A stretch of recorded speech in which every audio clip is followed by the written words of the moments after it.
विश्वास वही हमारे लिए ऑक्सीजन है। आज बड़ी खुशी की बात है कि भारत देश का एक स्वर्णिम इतिहास, और स्वर्णिम इतिहास में पहली पंक्ति में चित्तौड़ का हल्दी घाटी का युद्ध को पढ़ाया जाता है। और राणा प्रताप, कहा जाता है कि जब मुगल आए और मुगल वंशावली में जब अकबर ने पूरे देश पे सारे राजाओं को अपने अधीनता स्वीकार करवाई, लेकिन राणा प्रताप एक ऐसे व्यक्ति थे जिन्होंने अकबर की अधीनता स्वीकार नहीं की, और इसीलिए उनको शिरोमणि महाराणा प्रताप के नाम से जाना जाता था, आज भी जाना जाता है। और इसके साथ कंधा से कंधा मिला के जो फौज थी और उनके जो सेनापति थे बिलू राणा, जो आदिवासी समुदाय से आते थे।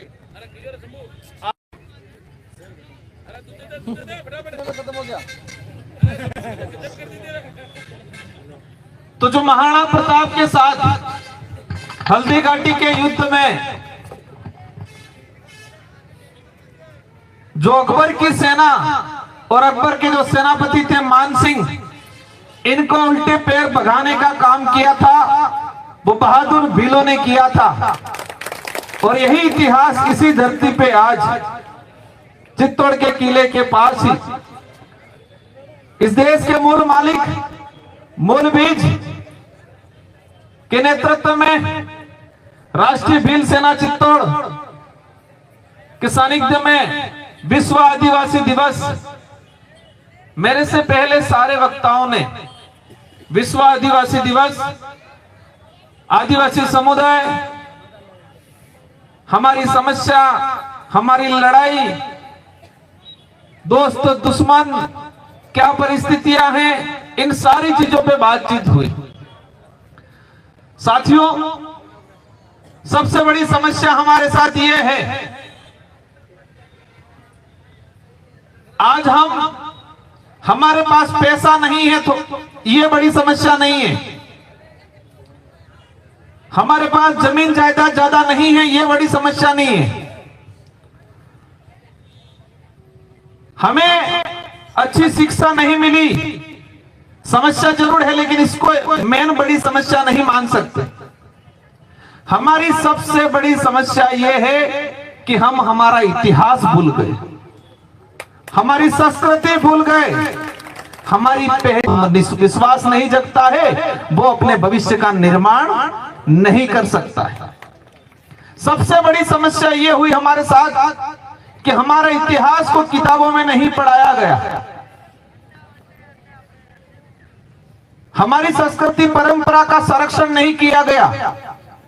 आदिवासी भील समुदाय की संस्कृति में किसी ने नृत्य कर लिया, कपड़ा पहरी लीधा, बोली भाषा में बात करी लीधी, तो हो कहीं ओ हाँ तो पिछड़ो है, असभ्य है। मतलब जिस व्यक्ति ने अपनी संस्कृति में, अपनी बोली भाषा में बात कर ली, उसकी मीनिंग निकाल दी कि ये तो असभ्य है, ये तो पिछड़ा है।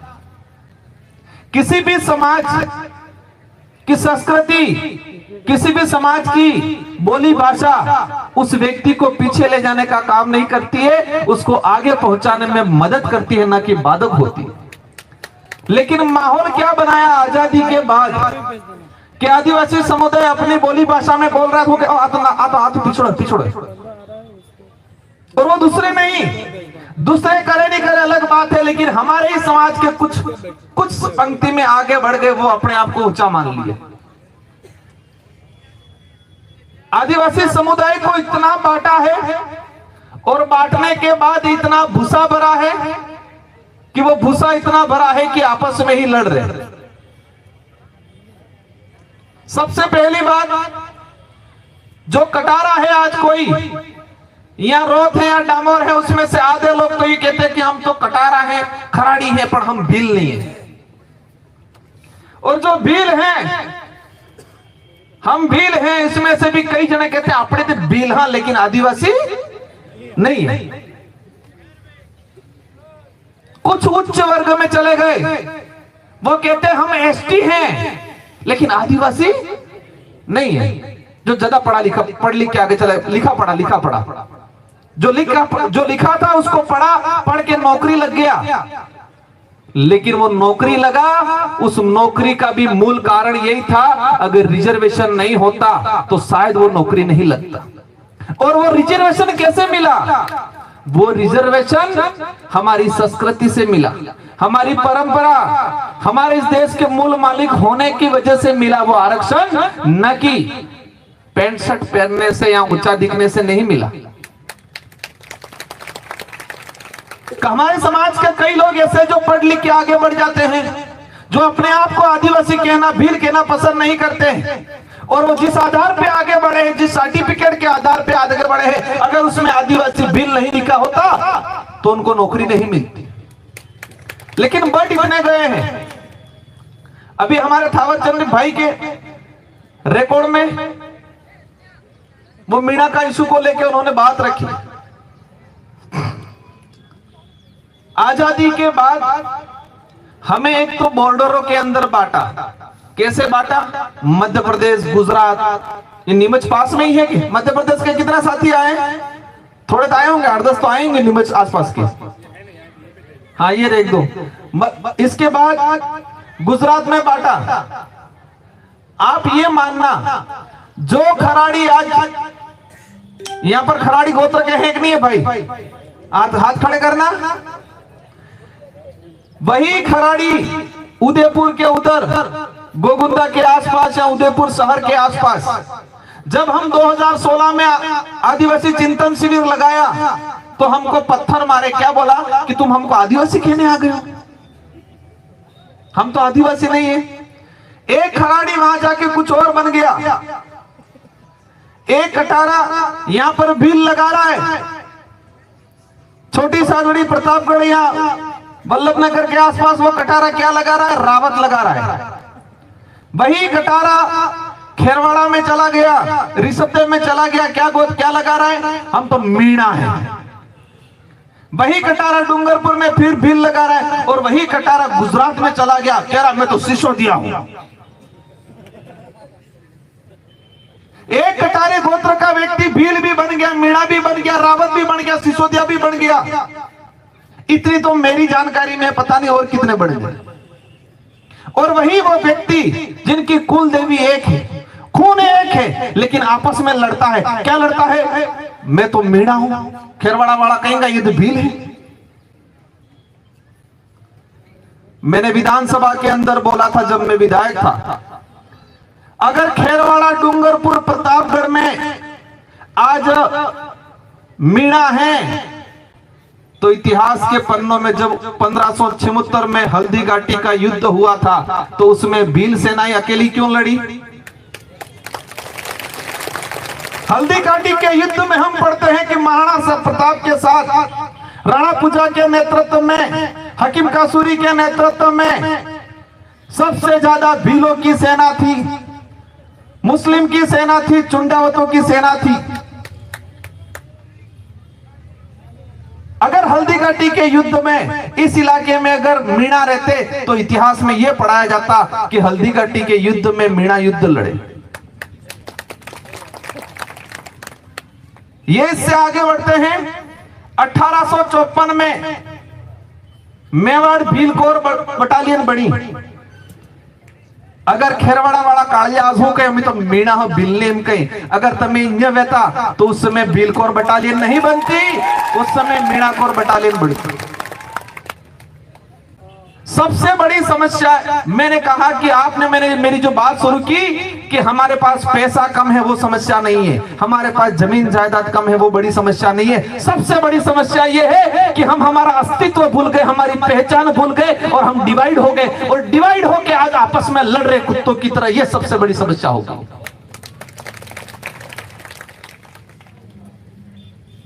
और इसका दुष्परिणाम आना शुरू हो गया, आज आपके सामने है। चित्तौड़गढ़ के अंदर 17 लाख के आसपास जनसंख्या है। इसमें सबसे ज्यादा किस समुदाय की संख्या है? भील समुदाय की। कुछ आवाज आई आदिवासी की, या फिर लपड़ा है? लपड़ा है कि नहीं है?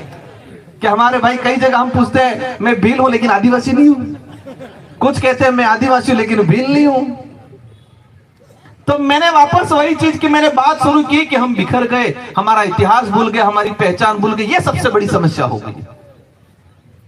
एक बिल्डिंग बनी है और इस बिल्डिंग में 10 कमरे हैं। वो बिल्डिंग एक है, उसके अंदर 10 कमरे हैं।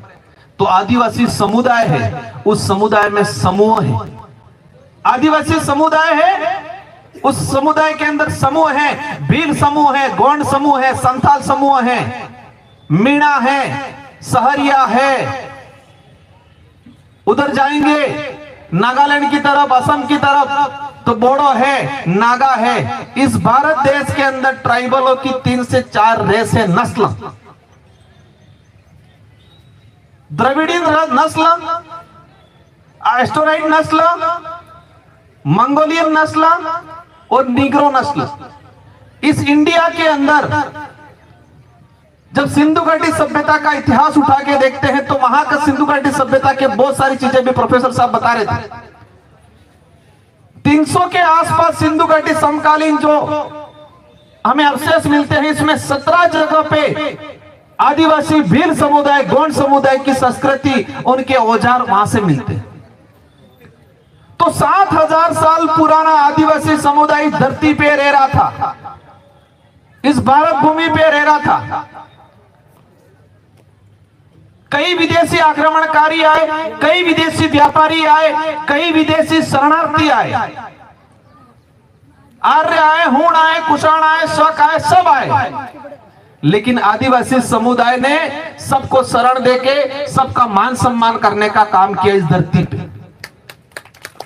लेकिन आज होता क्या है, कई लोग मेरे से सवाल करते हैं, राजकुमार जी आप भील प्रदेश बनाने की बात करते हो तो अन्य समुदाय जो इस इलाके में रह रहे हैं उनका क्या होगा? मैंने कहा इतिहास के पन्ने उठा के देख लो। अगर एक गांव के अंदर 1000 आदिवासी समाज के घर हैं और उस जगह पे सिर्फ एक ब्राह्मण जाति या जैन जाति या किसी भी वर्ग का एक मकान होगा, लेकिन कभी ये नहीं हुआ होगा कि उस मकान, उस अन्य वर्ग या अन्य जाति के बहन बेटी के साथ किसी आदिवासी ने छेड़छाड़ी की हो। ये इतिहास के पन्नों पे नहीं मिलेगा। एक गांव में, एक इलाके के अंदर 1000 आदिवासी समुदाय रहता है। किसी एक अन्य व्यक्ति का, वर्ग का अगर मकान है तो सारे समुदाय के लोगों ने मिलकर उसका सम्मान किया है, उसकी रक्षा की है। अगर भील समुदाय का व्यक्ति किसी भील से लड़ता तो हमारे पाल के गमिती उस समय इतने चिंतित नहीं होते। लेकिन भील समुदाय के व्यक्ति ने किसी अन्य समुदाय को अगर बेवजह परेशान किया, पूरी पाल बुला के गमिती परंपरा के तहत उसको दंडित करने का काम करते थे। तो आदिवासी समुदाय वो समुदाय है जो आज देश के बड़े बड़े नेता कहते हैं, विश्व में जाते हैं, विश्व में जाके क्या कहते हैं, हम उस देश से आते हैं जिस देश में अतिथि देवो भव। क्या बोलते हैं? अतिथि देवो भव।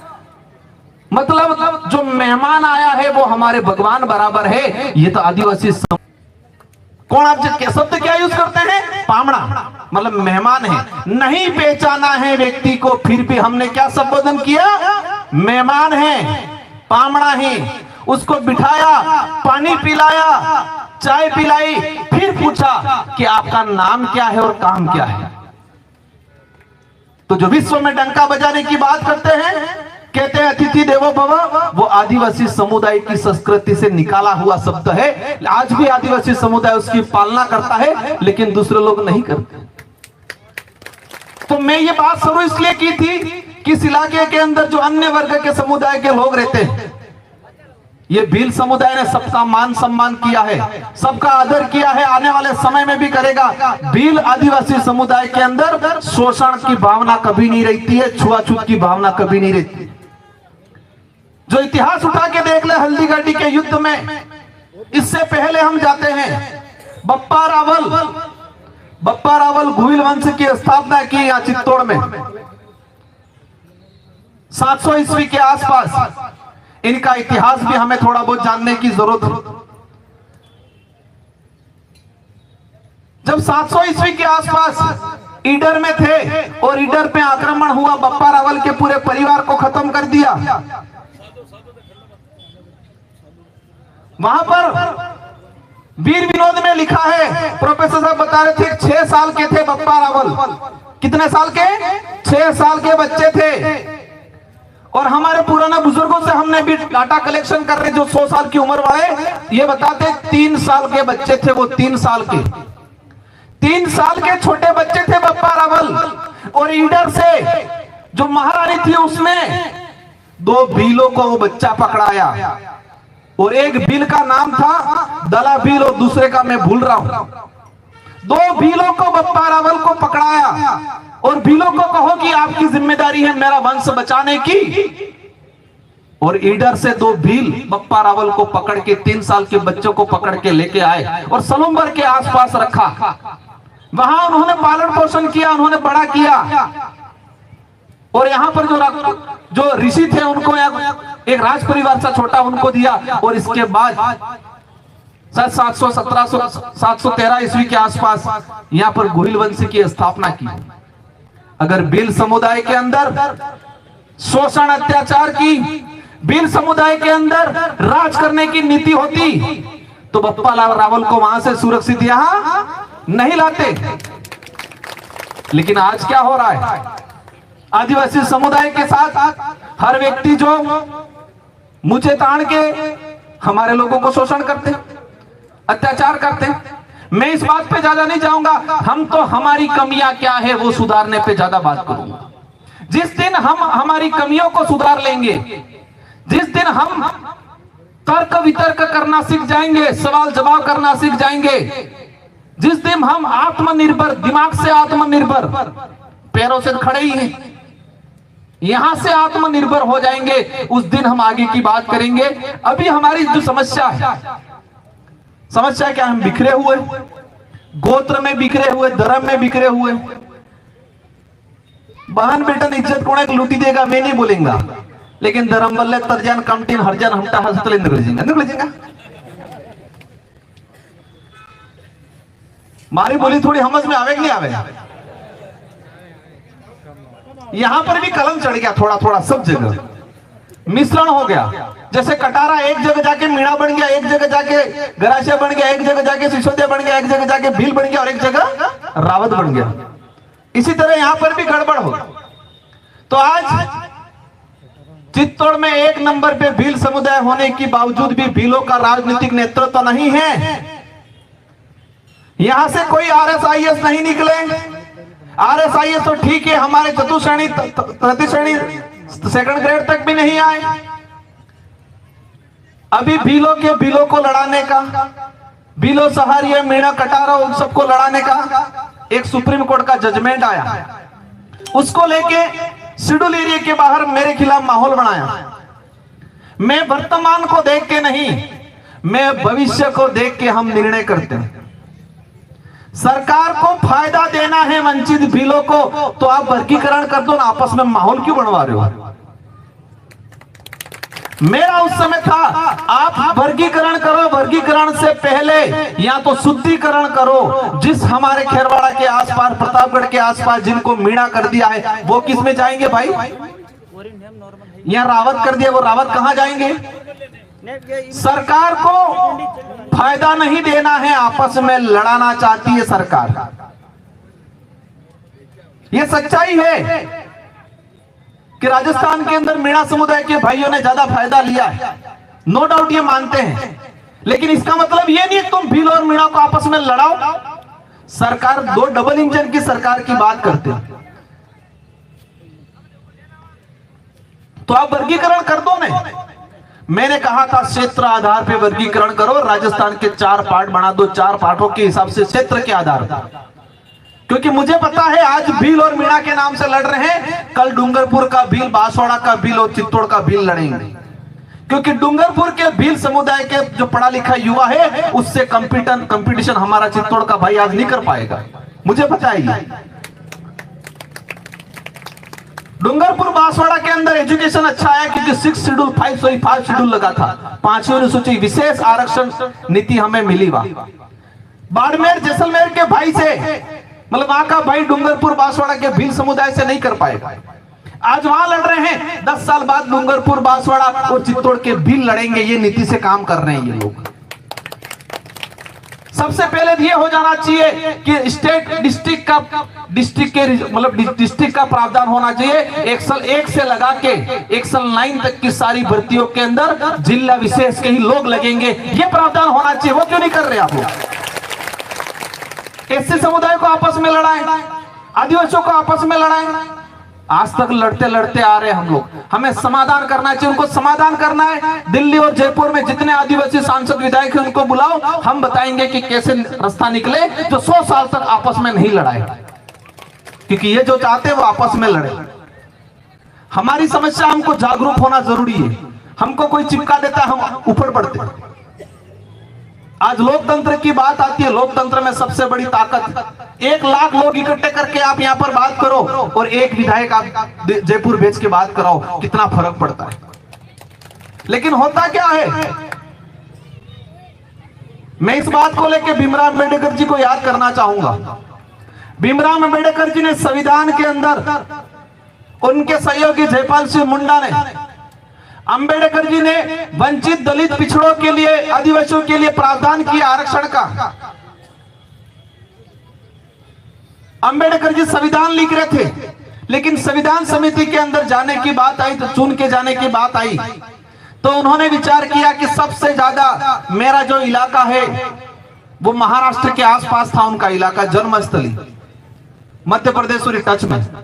तो उन्होंने कहा कि मेरे समाज के बीच में जाके मैं चुनाव लड़के आऊं, और वहां से चुनाव लड़े। वहां सबसे ज्यादा एसटी एससी था, लेकिन अंबेडकर जी को हरा दिया हमारे ही भाइयों ने, नहीं दिया वोट, क्योंकि हमारी दूरदृष्टि नहीं थी। सेकंड बार फिर लड़े, फिर वहां से हमारे ही लोगों ने, एसटी एससी के लोगों ने अंबेडकर जी को 2 बार हराया, और आज भी वही हो रहा है। बड़ी पार्टी वाले कहते हैं 2 दिन पहले दारू और बुट्टी नहीं देनी, क्योंकि उतर जाता फिर कल सुबह वोट है, रात को दो, रात को। यही हो रहा है, यही कर रहे हैं आप लोग। राणा पूजा महाराणा प्रताप के साथ लड़े थे, वो तनखा के लिए नहीं लड़े थे। आज आजाद भारत के अंदर बॉर्डर पे जो सैनिक है या राजस्थान पुलिस या खड़ी है, सब तनखा की पुलिस एक नहीं है। कोई भी सेना में आज भर्ती होता है तो वो तनखा लेते कि नहीं लेते? राजा महाराजा के वक्त भी जो सेना में भर्ती होने जाते थे वो भी तनखा लेते थे, लेकिन एकमात्र भील समुदाय ऐसा था जो बिना तनखा के युद्ध लड़ा था, हल्दीघाटी के युद्ध में, और इसीलिए जीते थे। तनखा वाली सेना जीतती नहीं है, तनखा वाली सेना भागती है। बिना तनखा वाली स्वाभिमान की लड़ाई के लिए लड़े थे, वचन के लिए लड़े थे। कुछ इतिहासकार कहते हैं महाराणा प्रताप जंगलों में कहे घास की रोटियां खाई, ये क्या सब झूठी बात। अपने कोदरा ना रोटा, हम ये जो बाजरी ना रोटा, मकी ना रोटा। आज जो आधुनिक युग में कहते हैं मिलेट्स, मोटा अनाज, मिलेट्स के नाम से दिल्ली वाले खाते हैं, मिलेट्स खाएंगे हम यूं। अरे भाई तुम मिलेट्स की बात करते हो, वो मिलेट्स हमारा समाज 3 से 4 हजार साल पुराना खाता आ रहा है, और उसको आपने क्या लिख दिया इतिहास में? घास की रोटी लिख दिया। इतिहास पे भी अतिक्रमण हुआ है, हमारी संस्कृति पे अतिक्रमण हुआ है, और जो धर्म के ठेकेदार बने हैं आदिवासी संस्कृति, आदिवासी पूजा पद्धति पे अतिक्रमण करके, और कहते हैं कि महाराणा प्रताप ने अकबर के खिलाफ धर्म की लड़ाई लड़ी थी। यार धर्म की लड़ाई लड़ी थी तो अकबर का सेनापति मान सिंह क्यों था? क्यों था धर्म की लड़ाई? मैं अभी गूगल पे भी उन्होंने कन्वर्ट कर दिया है, गूगल पे भी बताया कि धर्म युद्ध। महाराणा प्रताप और अकबर की लड़ाई को धर्म युद्ध के नाम से हमारे भाइयों को गुमराह करते। अगर धर्म युद्ध था तो अकबर की सेना का सेनापति मान सिंह नहीं होना चाहिए थे, और महाराणा प्रताप के सेनापति हकीम का सूरी भी नहीं होना चाहिए था। सत्ता की लड़ाई थी, वर्चस्व की लड़ाई थी, और हम जल जंगल जमीन की लड़ाई भूल के आज किसकी लड़ाई लड़ रहे हैं? धर्म की। बहन बेटियों आरक्षण की लड़ाई छोड़ के किसकी लड़ाई लड़ रहे हैं? ये बात इसलिए बोलनी पड़ रही है क्योंकि मानसिक रूप से गुलाम बनाने का सबसे बढ़िया साधन है उनका ये, जो हम लोगों को मानसिक रूप से, मैं कई बार कहता हूं शरीर से विकलांग है, पैर में चोट लगी है, हाथ में चोट लगी है, यहां से विकलांग हो गया, इसका इलाज है, लेकिन यहां से विकलांग हो गया इसका इलाज नहीं है। हमारे समाज के अंदर यहां से विकलांग हो रहे लोग दूसरे लोग कर रहे हैं, और यहां से विकलांग होने के बाद किससे लड़ने जाता है? हमारे ही भाई से। किससे लड़ने जाता है? इसलिए कई बार कहता हूं, जैसे कि अभी हम झालावाड़ में गए, कौन लड़ने आया? और मीडिया ने क्या चलाया? भील गुटों के अंदर लड़ाई। यार वो तो किसी के द्वारा पोषित था, मानसिक पोषित व्यक्ति था, मानसिक उसको शोषण, मतलब मानसिक इसको पोषण दिया हुआ। ये कहते हैं हम लोग, हमारे वहां पर क्या होता है, अपने यहां पर भी होता है, बारिश आती है तो दुबड़ों से ढाहो है बेल होके, बेल इनके ढाहो कहीं नहीं, बड़द बड़द बड़द ही, तो बड़द ने साटा बारिश आने के बाद वो खाता है, खा के थोड़ा मजबूत हो जाता है, दो बेल आपस में लड़ते हैं, उसके सींग टूट जाता है हल्का सा, तो बारिश की वजह से कीड़े पड़ जाते हैं इसके दिमाग में यहाँ। लेकिन उस बड़द को पता नहीं चलता कि मेरे कीड़े पड़ गए, वो खाता रहेगा, चलता रहेगा, हल भी चलाता रहेगा। लेकिन जब मालिक विचार करेगा कि मेरे बड़द के दिमाग में कीड़े पड़ गए हैं, सर में इलाज कराना पड़ेगा, डॉक्टर को बुला के लाता है, उस बड़द को मजबूत रस्सी से बांधता है, बांधने के बाद फिर इस डॉक्टर आके उस बड़द के सींग में रुई डालता है, दवाई डालता है, कीड़े निकालता है। बड़द दो पे कुत्ता नहीं कुत्ता है, गुस्सा करता है नहीं कुत्ता है। और 2-3 महीने तक जब ये बड़द उस मालिक और डॉक्टर को देखता है, दौड़ता है पीछे। अब मालिक ने क्या विचार किया था? बड़द का इलाज करना, उसको ठीक करना। तो हम भी वही कर रहे हैं। ये यहाँ के मालिक हैं, जो सामाजिक जो पदाधिकारी हैं, वो चाहते हैं कि हमारे समाज में कुछ लोगों के दिमाग में वो मानसिक थोड़ा गड़बड़ हो गया है, तो हमारे जैसे लोगों को डॉक्टर की तरफ बुलाते हैं, हम दवाई डाल के इलाज करते हैं। वो झाड़ो जो झालावाड़ में जो सामने आ गए बड़द, ऐसे ही बड़द पर फिर हम भी कहते कोई दिक्कत नहीं, अपने ही बड़द है, हमारे ही भाई है। आज उनको लग रहा है दुश्मन है, लेकिन आज से 2 साल 5 साल बाद अपने साथ खड़े रहेंगे, क्योंकि अपनी बात सच्चाई के आधार पे अपने हक की लड़ाई लड़ रहे हैं, अपने स्वाभिमान की लड़ाई लड़ रहे हैं, हम हमारा इतिहास है इसको उजागर करने की लड़ाई लड़ रहे हैं। एक बात ये सब जान लेना चाहिए इस क्षेत्र में और पूरे देश के अन्य समुदाय को, अगर आदिवासी अपने खुद की पहचान की बात करता है, आदिवासी अपने इतिहास की बात करता है, इसका मतलब ये नहीं है कि आदिवासी किसी और की तौहीन कर रहा है। आदिवासी अपने आदि अनादि काल धर्म की बात करता है, पूजा पद्धति की बात करता है, इसका मतलब यह नहीं है कि आदिवासी किसी धर्म का विरोध करता है। जब भी आदिवासी अपने इतिहास, अपनी संस्कृति, अपनी धार्मिक पूजा पद्धति की बात करता है, कुछ लोग कहते हैं ये तो वो है, क्योंकि हमको डिवाइड कर रखा है, राज्यों में बांटा, जातियों में बांटा, गोत्रों में बांटा और धर्म में भी बांटा। महाराष्ट्र के अंदर हमारे ही भील भाई मुस्लिम बने, गुजरात में जैन बन गए, उसमें कुछ खराड़ी भी हैं, कुछ कटारा भी हैं, आधे हिंदू बन गए, आधे मुस्लिम बन गए, आधे सिख बन गए। लेकिन ये जो सारे जो धर्म हैं, इन सारे धर्मों से पहले हजारों साल पूर्व आदिवासियों की अपना खुद की पूजा पद्धति, धार्मिक पद्धति है। हम तो सबके बाप हुए कि नहीं हुए, और हम हमारे बाप को छोड़ के दूसरी जगह घुस रहे इधर। इन्हीं शब्दों के साथ आप सभी को धन्यवाद। आप सभी ने मेरी बात को सुना। 3 बातें और रह गई। वन अधिकार अधिनियम 2006, वन विभाग के अंदर रहने वाले हमारे आदिवासी समुदाय को आज भी हक नहीं मिल रहा है। पैसा एक्ट जो गैर अनुसूचित क्षेत्र में लागू होना चाहिए, वो नहीं हो रहा है। हमारी जमीनें सरकार अलग अलग अधिसूचना लाके, अधिनियम लाके डाइवर्ट करा रही है दूसरों को बेचने के लिए। ये आरक्षण की लड़ाई लड़नी है, लेकिन सरकार जिस तरीके से, सरकार डबल इंजन की है। अगर आपको करना है तो कर लो, आपस में लड़ा क्यों रहे हो?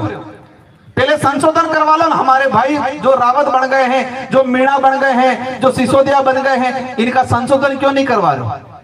थावर भाई की गोत्र है डामोर, कागजों में लिखा है मीणा। इस देश में 10 करोड़ 47 लाख आदिवासी हैं 2011 की जनगणना के आधार पर। आज की तारीख में 15 से 16 करोड़ 2011 की जनगणना के हिसाब से 10 करोड़ 47 लाख, और आज की तारीख में देखें तो 14 से 15 16 करोड़ के आसपास होंगे। और इसमें एक नंबर पे सबसे बड़ा समूह है आदिवासियों में भील है। भील एक नंबर पे, सेकंड नंबर पे गोंड है। लेकिन आज भीलों को इतने भागों में बांट दिया गया है कि हम वास्तविक देखने जाएंगे तो भील 21 से 22 नंबर पे आके बैठ जाएगा। इसलिए बटना नहीं है, एकजुट होना है। सारे युवा साथियों को कहना चाहूंगा, जो पढ़ाई कर रहे हो तन मन धन से पढ़ाई करो। बड़े बड़े बाल रखने से कल्याण नहीं होने वाला है, पढ़ना पड़ेगा। जो पढ़ाई नहीं कर रहे हैं वो काम धंधा करे, नशे पत्ते से दूर रहे, गुटखा विमल तंबाकू और शराब से दूर रहना है। हमारा यही है। सरकार ने हमारे आदिवासी इलाके में शिक्षा नहीं पहुंचाई, शिक्षा से पहले नशा पहुंचाने का काम किया है आज तक। गांवों गांवों में दारू की दुकानें, धूम्रपान की स्कूलों के पार्क में दबा के दुकानें, कोई प्रतिबंध नहीं है धूम्रपान पे। तो आपको समझना पड़ेगा कि सरकारें ने शिक्षा की जगह आप क्या पहुंचाया है, नशा पहुंचाया है, ताकि नशेड़ी बन जाओ आप कमजोर हो जाओ, शारीरिक रूप से कमजोर हो जाओ, जमीन से कमजोर हो जाओ, दिमाग से कमजोर हो जाओ, सिर्फ आप एक वोट के हकदार बन के बैठे रहो, और वो भी चुनाव के वक्त ये दारू और पैसा देके लेने का काम कर रहे हैं। ये धारणा उनकी जो बनी हुई है, उसको हम सब एकजुट होके, जागरूक होके वो धारणा बदलने का काम करेंगे। मैं दोबारा एक चीज कहना चाहूंगा, चित्तौड़ के अंदर सबसे ज्यादा भील है। चित्तौड़ में कितनी विधानसभा है? 5 विधानसभा में से जाने वाले कितने विधायकों ने भील समाज की मांग को उठाया? यहां से जाने वाले सांसद और विधायकों ने भील समाज की समस्या को किसने बात उठाई किसी ने? सबसे ज्यादा संख्या आपकी होने के बावजूद भी आपकी बात को पुरजोर तरीके से कोई उठा भी नहीं रहा है, न उसका समाधान कर रहा है, क्योंकि उनके सबके दिमाग में ये है कि ये तो कमजोर हैं, ये तो आर्थिक रूप से, शारीरिक रूप से, मानसिक रूप से, शिक्षा की दृष्टि से ये तो ऐसे ही चुनाव में बुट्टी और बुट्टी में वोट दे देंगे। ये धारणा बनी हुई है। आज से प्रण लेना है कि हम हमारा जो वोट है कभी नशे पत्ता लेके, कभी दारू और पैसा लेके हम वोट नहीं देंगे। ये आज धारणा बनाओ तो हम दोबारा आएंगे। हाथ खड़ा करो। आज से प्रण लेना है कि हम कभी भी चुनाव दारू और शराब और नशे पत्ता लेके वोट नहीं देंगे। पक्का? खाओ कसम राणा पूजा भील की। अगर हाथ खड़े रखो। आज से प्रण लेना है कि हम चुनाव में हमारे अधिकार की बात करेंगे, शिक्षा की बात करेंगे, आरक्षण की बात करेंगे, जल जंगल जमीन करेंगे। जो व्यक्ति दारू और पैसा देके वोट देने की बात करेगा उसको लात मारने का काम करेंगे। ये प्रण लेके जाओ आज। अगर जबरदस्ती आलवानी कोशिश करे ले लीजो, पर पियो नहीं की ध्यान रखो, ठीक है? लेकिन हमको वो भी नहीं करना है, लेना भी नहीं है। एक दिन एक बोतल से जिंदगी नहीं निकलेगी। अगर गोपाल भाई ले भी गए कभी, तो उनको कभी